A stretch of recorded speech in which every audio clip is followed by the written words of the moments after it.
What is going on, everybody? It is Big Signorelli, aka the Big Sig, aka Andrew.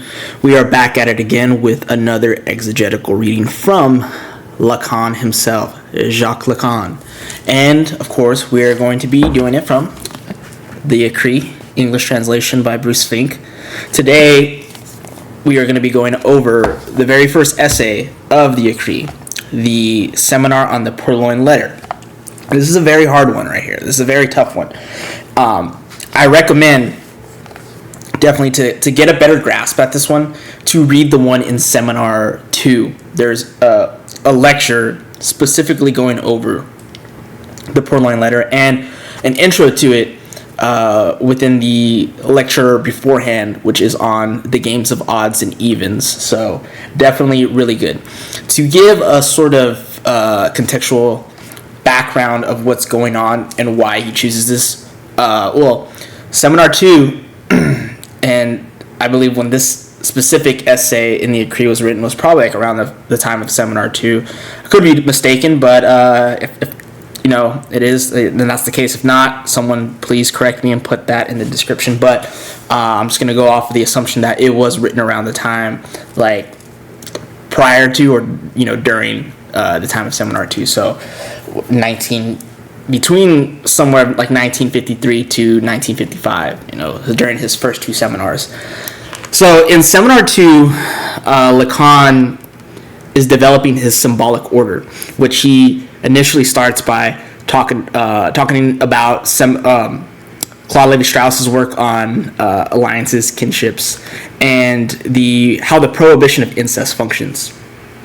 But why Lacan is bringing up the symbolic order here with Lévi-Strauss and structuralism is he wants to kind of set up the grounds for understanding how it functions, and he compares it to a machine, and he'll flirt with cybernetics in there. But for Lacan in this seminar, his main emphasis is on analyzing the theory of the ego in Freud and showing it to be an alienation due to the other, that we shouldn't fetishize it and fixate on these topographies and schemas that Freud was developing and constantly working through. A lot of these neo-Freudians, revisionist, ego psychologists, object relations bros were jettisoning out beyond the pleasure principle, the death drive, and focused on a lot of stuff from the stage theory of sexuality in Freud, the ego.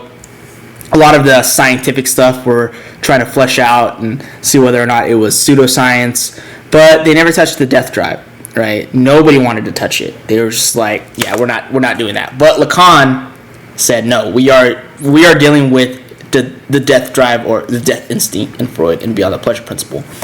And this seminar, this Purloined Letter, is a way of him demonstrating how the repetition compulsion functions, and in this case, the letter always arrives at its destination.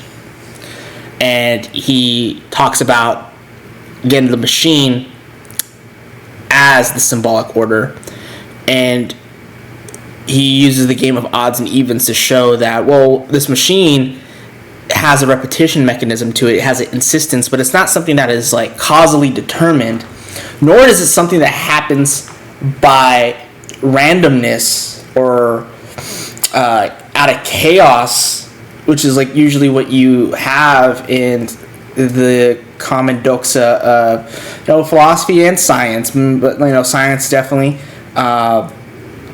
especially like physics. It's either like things are causally determined. We have the laws of nature that determine everything, that set everything in order, or there's chaos theory where things are just random because we have irrational numbers and stuff and things to show that there's an irrational side.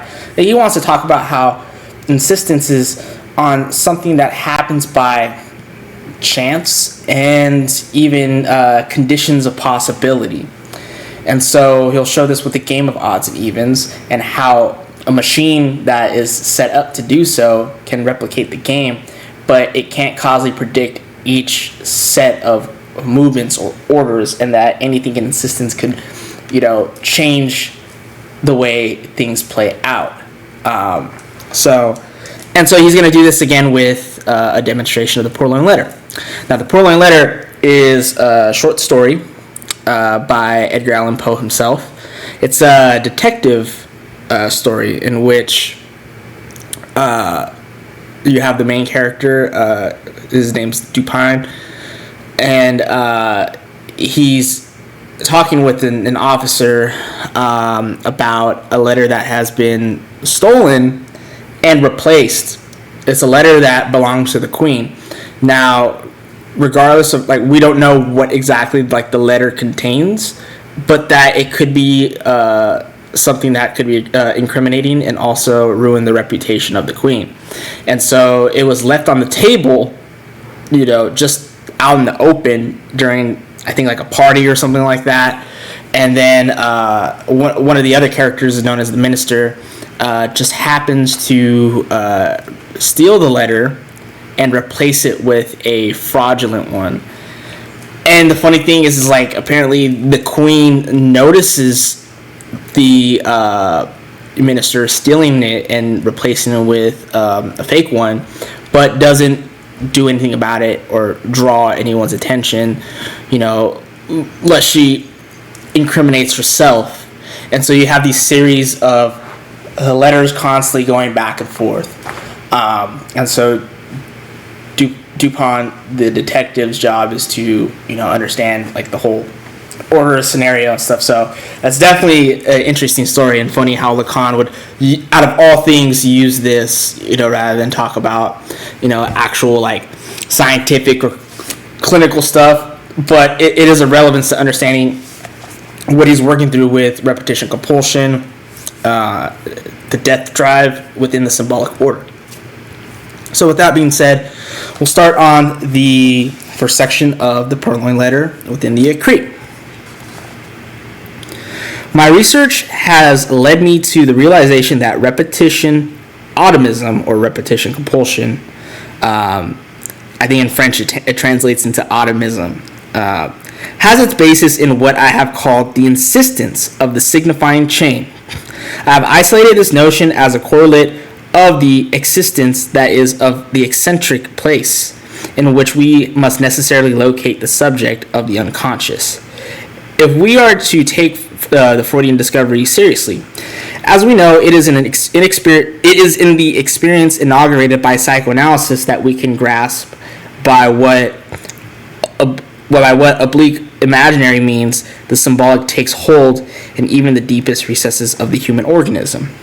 The teaching of the seminar is designed to maintain that imaginary effects, far from representing the core of analytic experience, gives us nothing of any consistency unless they are related to the symbolic chain that binds and orients them.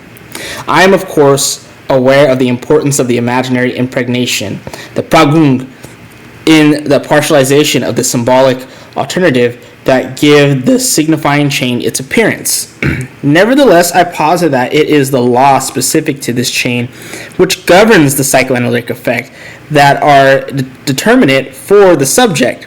Effects such as foreclosure, which is also known as Verwerfung, repression, Verdrängung, and negation, Verneinung.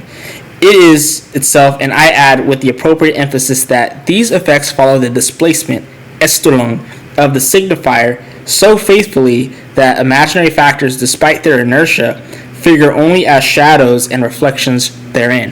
So before we continue, I had made a video on Verneinung, Verwerfung, Verdrängung, and the other one, Verleumdung, disavow. So you have foreclosure, repression, the imprinting, which he mentions, Pragung, negation, Verneinung, disavow, etc.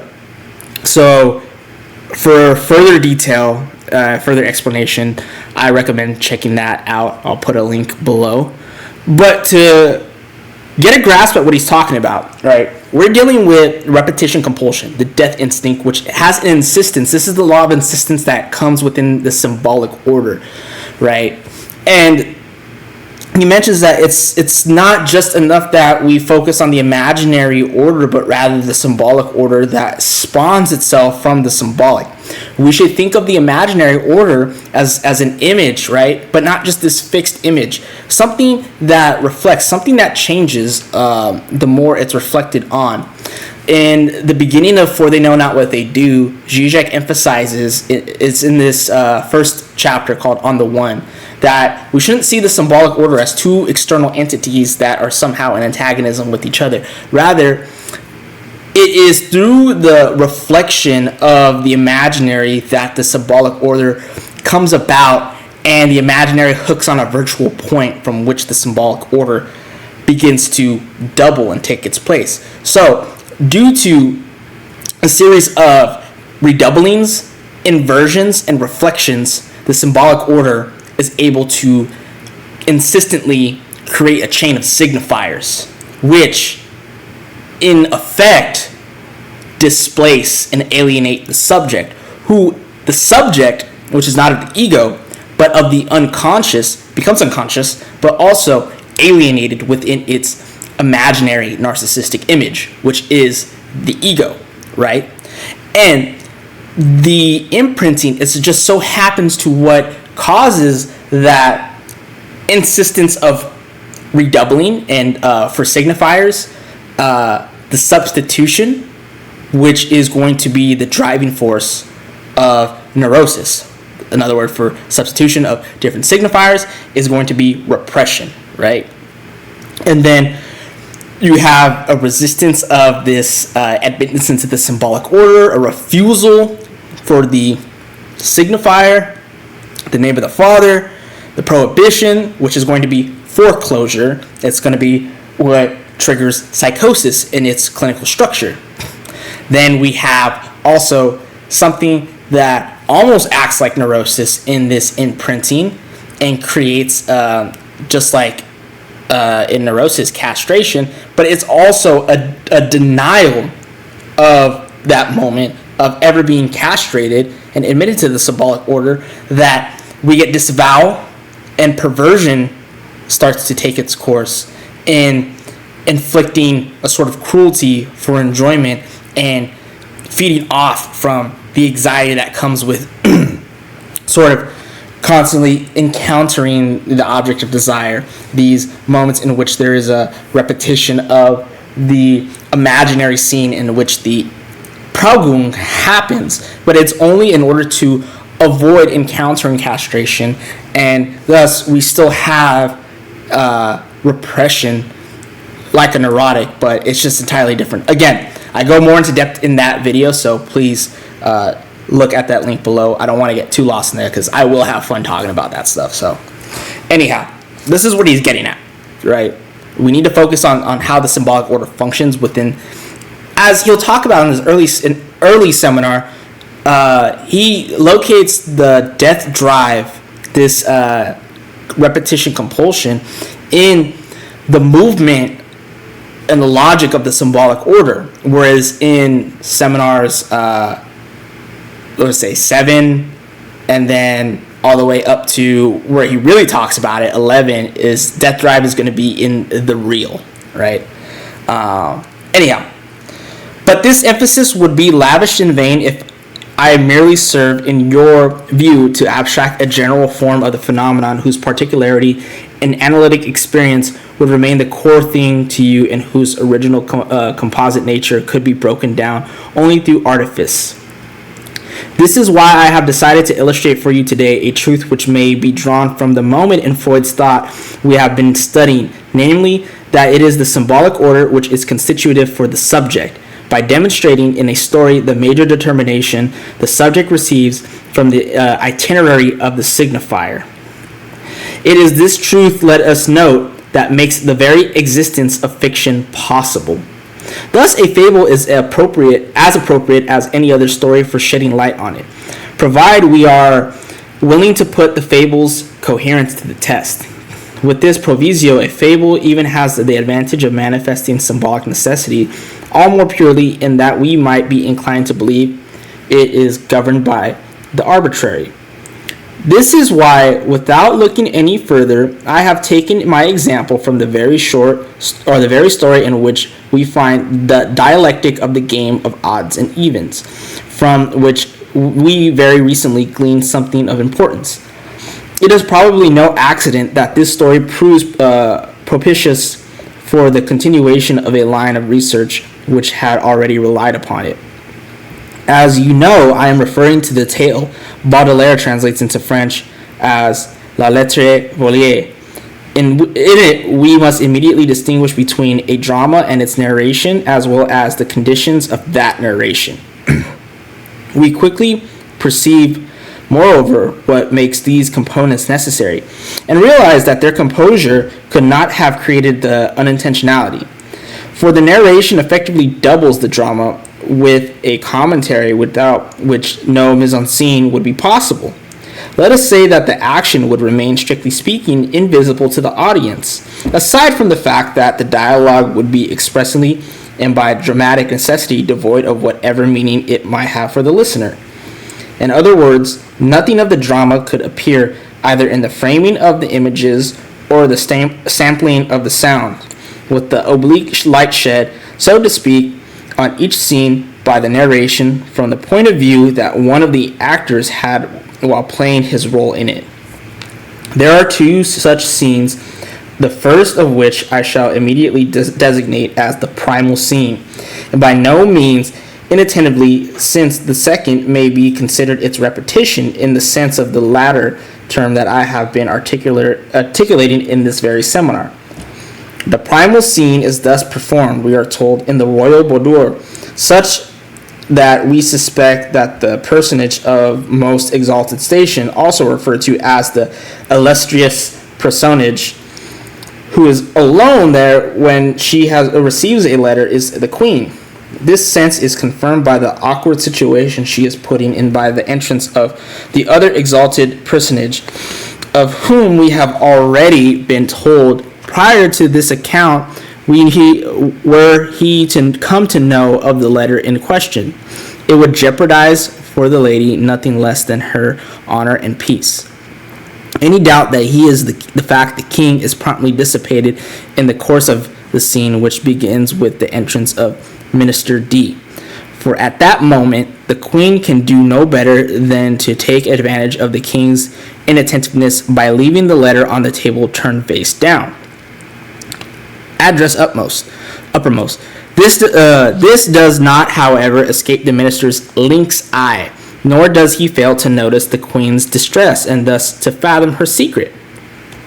From then on, everything proceeds like clockwork.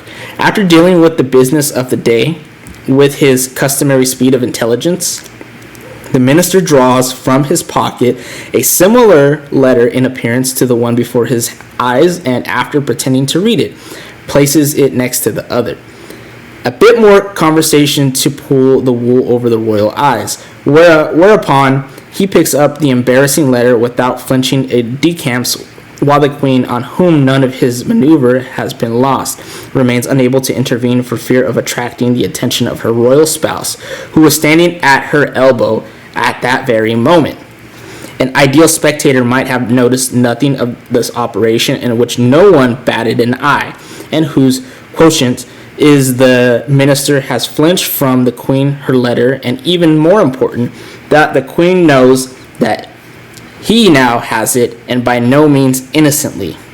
A remainder that no analyst will neglect, trained as he is to remember everything having to do with the signifier, even if he does not always know what to do with it. The letter left on hand by the minister, which the queen is now free to crumble up. So, he introduces this first scenario as the primal scene. So what the primal scene has to deal with is really the scene in which sets up the conditions for the early imprinting, that progum. Now, what makes this interesting is that we should not, and again, when we talk about time and one's history, we're not talking about a chronology, right? We're talking about a logical time that has to deal with the subject and the relating signifiers that signify certain events in the past retroactively. And so that being said, this primal scene is more of a fiction to illustrate the certain truth of the subject. Again, I'll echo this really great term that Samuel McCormick from Lectures on Lacan says. It's a myth of origin. So we're not dealing with an actual event that happened. It could have, right? But the point is that it is only really important insofar as it reveals the truth of the subject. And even with a literal event, we don't speak it literally. We don't talk about it literally. We always cover it more and more with signifiers and signification, different metaphors. And that's what makes, something traumatic more, because it's not about the fact that it happened back then.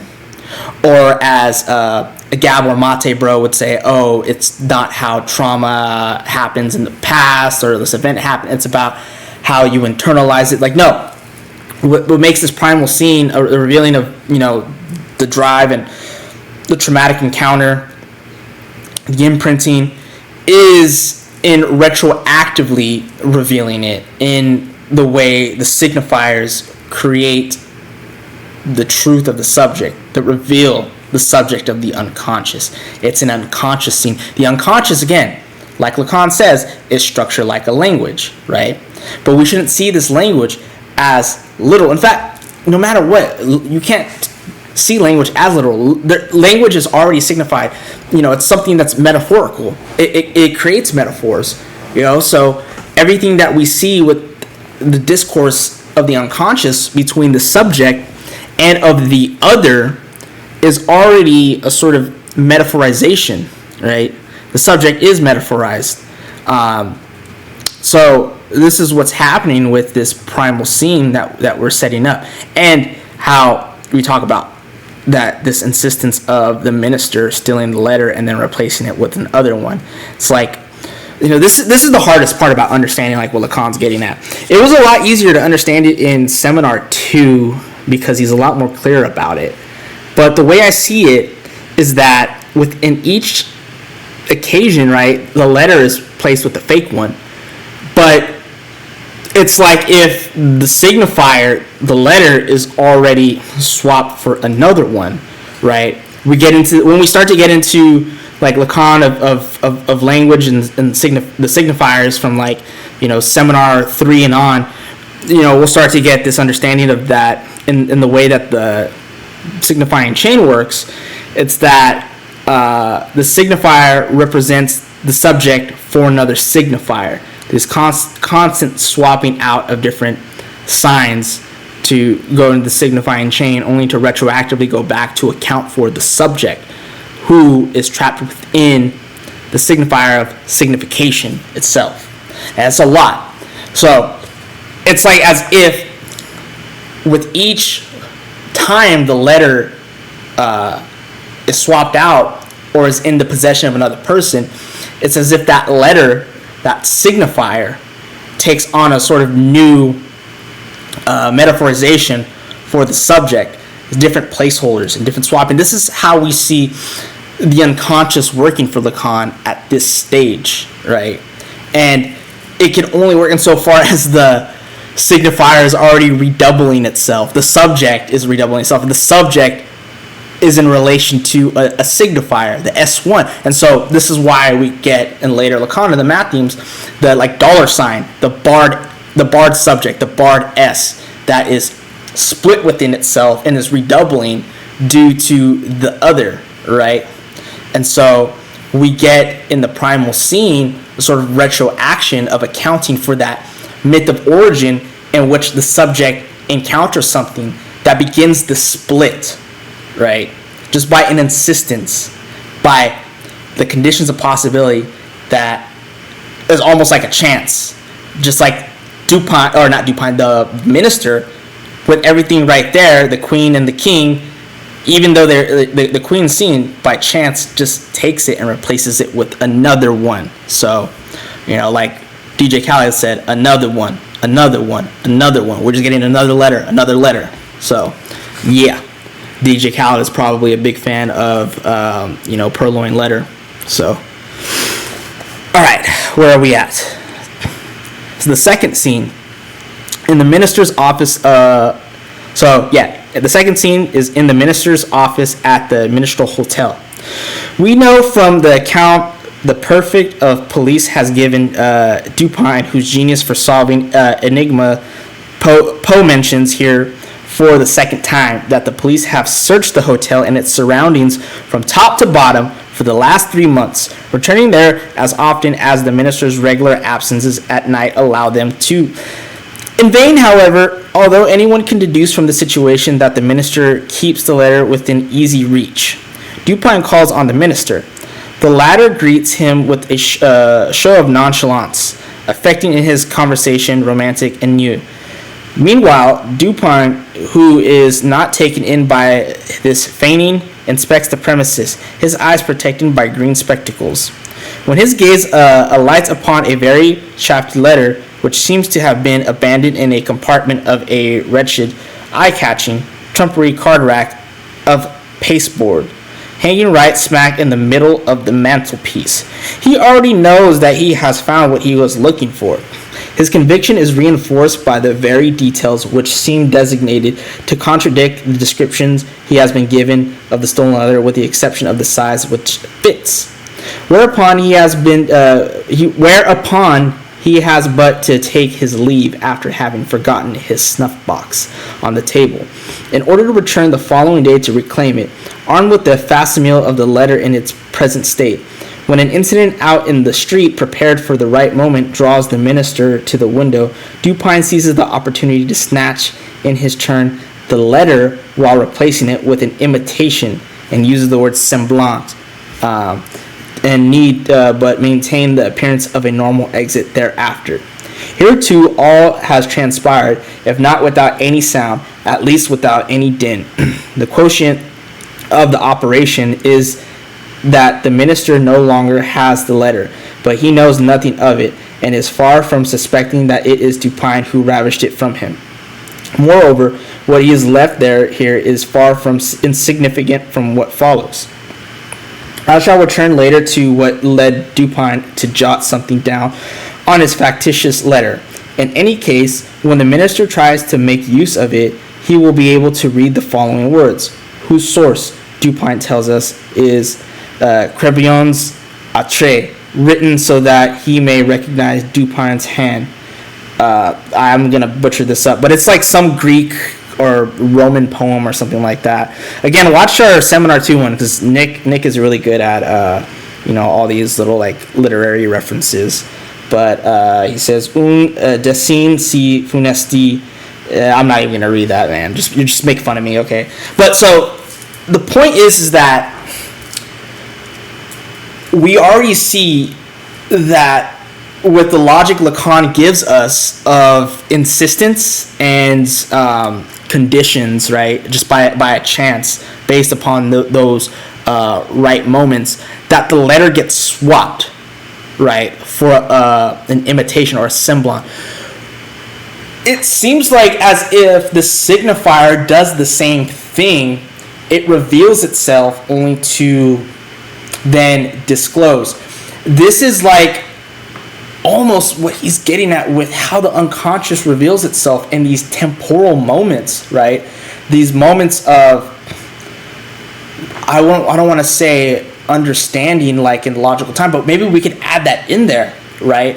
The moments and the time that it takes for the subject to account for itself within the reciprocity of the other. You can watch that logical time video that I did, because this definitely goes hand in hand.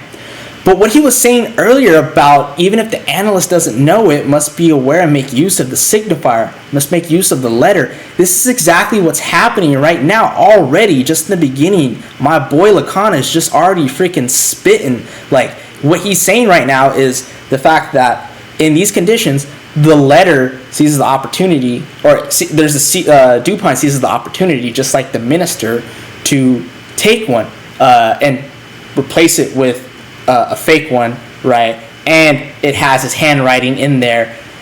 But what's also fascinating about it is that in this scene, prior to him taking the letter, like, he's looking around, he doesn't know anything about, like, anything but the description he was given. And yet the police that searched it prior, top to bottom, could not find it, because they're in search for, you know, a letter in the so-called framework of what cops are used to doing, searching things, checking different cavities, checking different cabinets, different pantries, etc., like top to bottom, trying to find something hidden. But the letter, just like the signifier, is out in the open. Just like for the analyst, when we look at the full speech, when we look at the signifiers that come out, we don't have to find it hard. We don't have to really dig down, like, into, like, the subject's or the analysand's speech and be like, what do they really mean by that? Like, it's probably leading to somewhere. It's like, no, the slip of the tongue, these certain signifiers come out in the most mundane and least expected instances, and it happens just on certain timing, certain logical time in the subject constructing their past, constructing their history. It's these moments that the signifier reveals itself, but then gets swapped out for another one that's an imitation. Maybe we could say it's an alienation, but the point is that it ceases to be the subject as soon as it manifests itself out in the open, right? Because in Seminar 11, he talks about, you know, once the unconscious reveals itself, it's this temporal pulsations that come about, and once it's revealed to the analyst, it's already gone. So, yeah. Need I emphasize the resemblance between these two actions? Yes, for the similarity I have in mind is not made up of simple union of traits chosen, only in order to prepare their differences. And it would not suffice to retain the traits of resemblance at the expense of the others for any truth whatsoever to result therefrom. It is rather the intersubjectivity by which the two actions are motivated that I wish to highlight, as well as the three terms which that intersubjectivity structures them. These terms derive their privileged status from the fact that they are correspondent both to the three logical moments through which decision is precipitated, and to the three places which the decision assigns to the subjects that it separates out. This decision is reached in the moment of the glance. So we're already bringing up logical time, so I guess I was on the right track, right? So you already know it's the moment of the glance, the moment of comprehension, and the moment of conclusion, right? Again, check out that video. For the maneuver that follows, however, stealthily that moment is prolonged in them, added nothing to it no more than their deferral of opportunity in the second scene disrupts the unity of that moment. This glance presupposes two others, which it assembles to provide a view of the opening left in the fallacious complementarity, anticipating that the plunder afforded by that uncovering. Thus the three moments, ordering three glances, sustained by the three subjects, incarnated in each case by different people. The first is based on a glance that sees nothing, the king and then the police. The second is based on a glance which sees that the first sees nothing and deceives itself into thereby believing to be covered what it hides, the queen and the minister. The third is based on a glance which sees that the first two glances leave what must be hidden uncovered to whomever would seize it, the minister and finally Dupin. In order to get you a grasp in its unity, the intersubjective complex thus described, I would willingly seek patronage for it in the technique legendarily attributed to the ostrich when it seeks shelter from danger, where this technique might finally be qualified as political, distributed as it is here among three partners, the second believing himself invisible because the first has his head stuck in the sand, all while letting the third calmly pluck his rear. We need but enrich its proverbial denomination by a letter, producing la politique de l'autruche, for this technique in itself to finally take on a new everlasting meaning. Having thus established the intersubjective module of the action that repeats, we must now indicate in it the repetition automatism or repetition compulsion in the sense that interests us in Freud's work.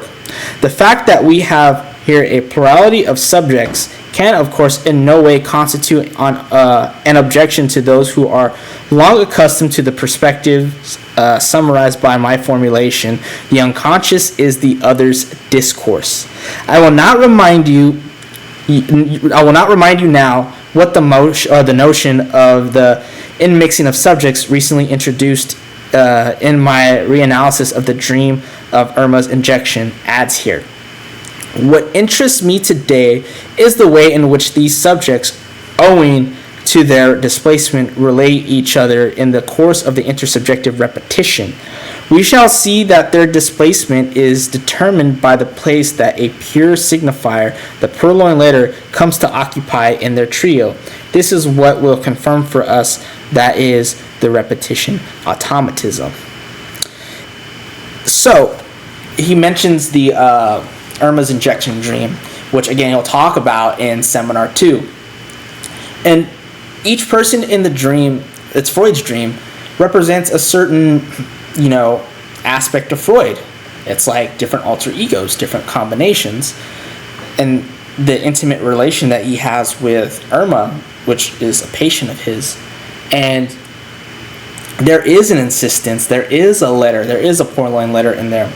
It is the formula for the trimethylamine, which was an injection that I believe it's one of his colleagues, Otto, gives to Irma, and he not only gave her the overdose, like a large dose, like unmeasured, but also that there was suspicion of the syringe not being clean, and so Freud feels guilty for that, and also that he kind of, in a sense, just in the dream says that she really doesn't have any pains, just sit down, because she was suffering from a lot of different bodily pains, different headaches and stuff like that. But he looks down her throat, and this is like the encounter of something that is just not signifiable, horrific, terrifying, void. This is the real. This is something that the encounter of a primal scene maybe, but he's not getting at that in this one. He wants to show how the intersubjective relationship in the scenarios that are being put forth in the Purloined Letter displace the signifier, the signifying chain, the discourse of the unconscious for another, a letter and the sort of opportunity that it reveals itself. But there's a repetition to it, right? We're getting at this repetition automatism or repetition compulsion.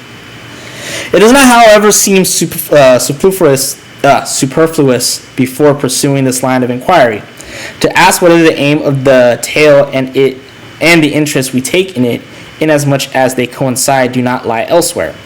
Can we consider the fact that the tale is told to us as a mystery story to be a simple rationalization, as we say in our crude jargon? In truth, we could be justified in considering this to be highly dubious, nothing as we do that everything about a crime or offense that creates such a mystery, its nature and its motives, instruments, and execution, the procedure used to discover its author, and the means employed to convict him for it, is carefully eliminated here at the beginning of each episode. Indeed, the act of deceit is as clearly known from the outset as the plotting of the culprit and its effects on the victim. The problem as it is exposed to us is limited to the research for the deceitfully acquired object for the purpose of the restitution, and it seems quite intentional that the solution is already known when it is explained to us. Is that how are we kept in suspense? However much credit we may give the conventions of a genre for arousing a specific interest in the reader, we should not forget that the Dupin tale, this being the second to come out, is a prototype, and that since it receives its genre only from the first, it is a little too early for the author to play on a convention. It would, however, be equally excessive to reduce the whole thing to a fable whose moral would be that, in order to shelter from the inquisitive eyes, correspondence whose secrecy is sometimes necessary to conjugal peace, it suffices to leave the letter lying around on one's table, even if one turns them signifying face down. For that would be a lure which personally I would never recommend anyone try, lest he be disappointed at having trusted in it. Is there then no other mystery here than incompetence resulting in failure on the part of the prefect of police? Is there not a certain discordance on Dupin's part, which we are loathing to admit, between the assuredly penetrating remarks, which are not, however, always absolutely relevant with when generalized, with which we introduce us to his method and the way in which he in fact intervenes? Were we to pursue a bit further our sense that we are being hoodwinked, we might soon begin to wonder whether from the inaugural scene, which only the rank of the protagonist saves from degenerating into vaudeville, to the descent into a ridicule that seems to await the minister at the story's conclusion, it is not indeed the fact that everyone is duped which gives us such pleasure here. I would be all the more inclined to think so, in that, along with my readers, I would find anew here the definition I once gave, somewhere in passing, of the modern hero, represented by ridiculous feats in situation of confession. But are we ourselves not taken with the imposing bearing of the amateur detective prototype of a new kind of braggart, as yet safe from the insipidity of our contemporary Superman? That was a joke, yet it makes us note, by way of contrast, so perfect verisimilitude in this tale that it may be said that truth here reveals its fictional ordering.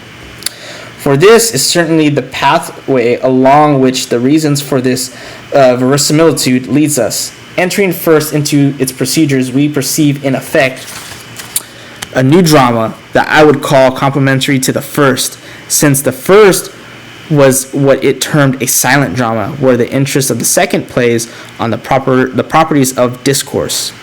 Indeed, while it is obvious that each of the two scenes of the real drama is narrated in the course of a different dialogue, one must be provided with the certain notions brought out in my teaching, to realize that this is not done simply to make the exposition more pleasing, but that the dialogues themselves, in the opposite used to make of the virtue of speech, take on a tension that makes them into a different drama, one which my terminology will distinguish from the first as sustaining itself in the symbolic order.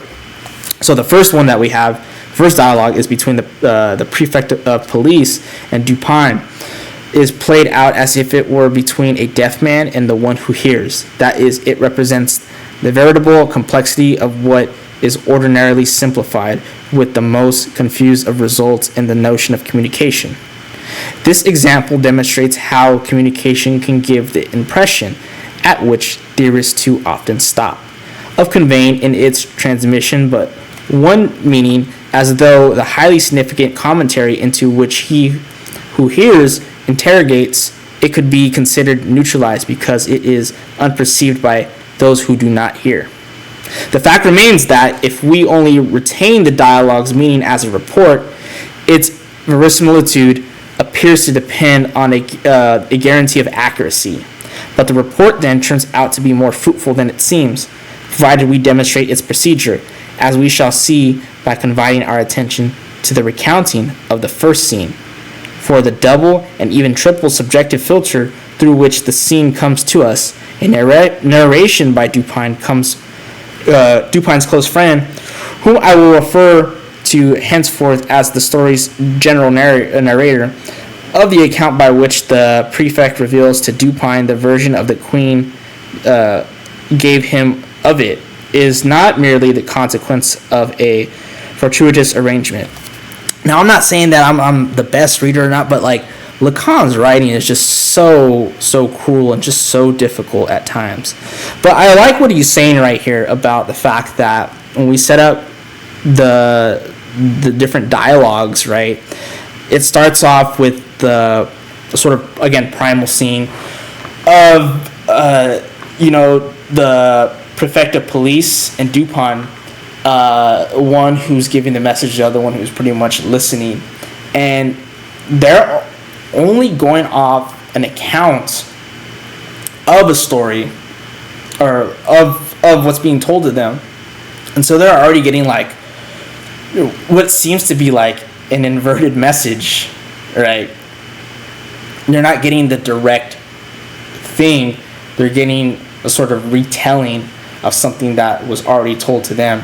So it's like, just like the signifier, we don't get like this pure transcendental or pure immediate facticity of something. We get already a retelling, like a redoubling of it, and this is what we're going off of when it comes to the thing at hand, which is the letter, right? The letter which is transmitted like a message, right? And this is what the unconscious for Lacan is doing at this time, and he compares it to, like I said in the beginning, the machine, and he's so interested at of the theory of cybernetics around this time, and the simple binary codes in which zeros and ones transmit back and forth in this movement, this circuit, which act like a message. It doesn't matter what these zeros and one mean, insofar as they create a series of different movements and computations to relay a message, to relay an output from an input. That's all that matters. That's what makes it a machine. That's what makes it function, because it's a repetition of that, right? But it's not necessary.